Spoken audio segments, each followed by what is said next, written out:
So there's less than a week to go, and I haven't really gone through section A, so I think I'll do that now. And the important thing with section A is understanding that you need to talk about what the question is asking you to talk about.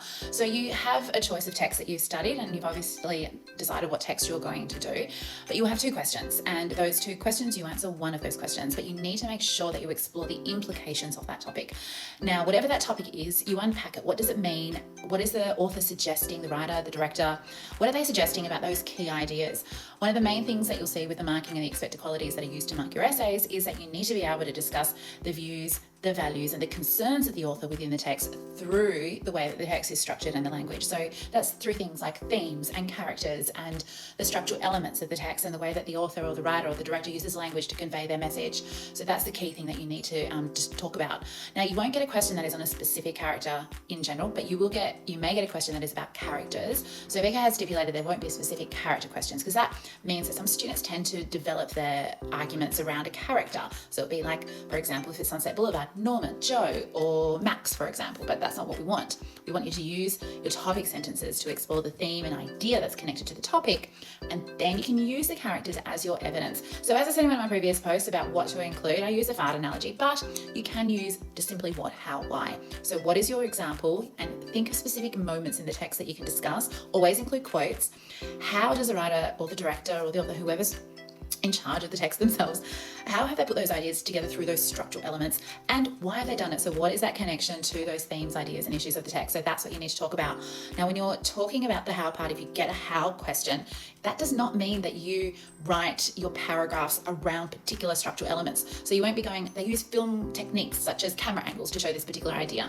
Instead, you still focus on a thematic idea that is based on what the question's asking you to talk about, but you use the how as a way of making sure that you discuss those structural elements. Even if you don't have a how question, you still need to do the how part, which is talk about how a text is constructed, how a text has been made to create meaning. Okay, so what has the writer done in order to create this meaning? Is it through symbolism? Is it through metaphors? Is it through colloquial language? Is it through the structure? Is it through the type of chapters that he writes or she writes? Is it, essentially the perspective of the text as well? So those are the sort of things that you need to take into account in every single paragraph. With every example, you should have at least one element that you include. So make sure you do that. Another thing is conclusions. Now, conclusions aren't simply just a summary of what you've written. The conclusions are about resolving the topic. So what is it that the writer is saying in terms of the ideas and the values and the concerns that they have presented throughout their text?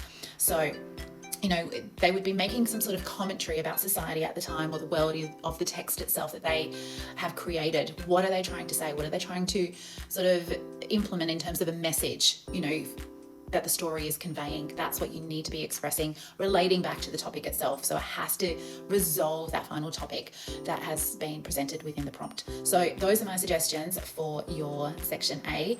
Vary your examples. Don't use the same examples over again or the same characters. We like to see you use minor characters. Talk about the setting itself and how that adds to the value in terms of a particular idea and how the writer is exploring it.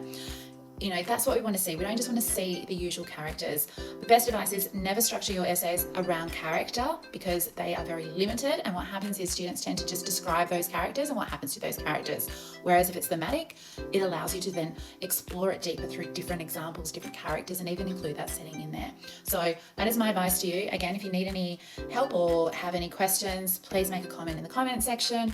Go to ronniesramblings.com for more information on how to write a section A analysis, and good luck.